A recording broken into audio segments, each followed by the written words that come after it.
రాజేంద్ర ప్రసాద్, అవని, పల్లవి వాళ్ళందరూ అయితే హాల్‌లో ఉంటారు. ఇక పల్లవి వాళ్ళ అమ్మ అయితే రాజేశ్వరి వస్తూ ఉంటుంది. ఇక రాజేశ్వరి రావడం చూసి అందరూ పలకరిస్తూ ఉంటారు. రాజేంద్ర ప్రసాద్ అయితే దగ్గరికి వెళ్ళి "ఏమైందమ్మా? బాగున్నావా?" అనైతే అడుగుతూ ఉంటాడు.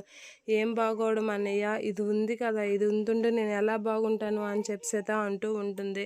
"ఏంటమ్మా ఏం మాట్లాడుతున్నావు" అని అంటే, "అవును నాన్న, అవునన్నయ్య, నాకు ఇది చేసిన పనులకి నిద్రే పట్టడం లేదు. అందుకే వచ్చేసాను అడగడానికి" అనేది అంటూ ఉంటుంది. ఆ మాటలకి అందరూ షాక్ అవుతూ ఉంటారు. ఇక పల్లవి ఏం చేసిందంటే, ఇది చేసిన పనులకి నాకు తల దించుకున్నట్లుగా అయిపోయింది అని చెప్పేసి అంటూ ఉంటుంది. ఆ మాటలు వినగానే పల్లవికి, మా అమ్మకి నిజం తెలిసిపోయిందా ఏంటా? మా అమ్మ ఏంటి ఇలా మాట్లాడుతుంది? అసలు ఏం జరిగింది? అనేది అనుకుంటూ ఉంటుంది. ఇక అవని వాళ్ళ అమ్మ అందరూ అయితే షాక్ అవుతూ ఉంటారు.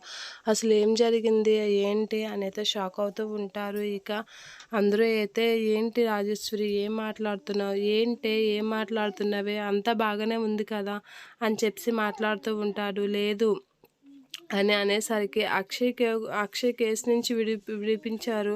ఇంకేంటి, మేము ఆనందంగా ఉన్నాము. మీరు కూడా బాగానే ఉన్నారు కదా, మళ్ళీ ఇప్పుడు ఎందుకు, మళ్ళీ ఏంటి ప్రశాంతంగా లేదంటున్నావు అని వాళ్ళ అమ్మ అంటూ ఉంటుంది. ఇక పల్లవి అయితే, ఏంటి అమ్మ ఒకరోజు ఫోన్ చేయపోయేసరికి ఇక్కడికి వచ్చేయాలా, నేను ఫోన్ చేస్తాను కదా అని కవర్ చేస్తూ ఉంటుంది.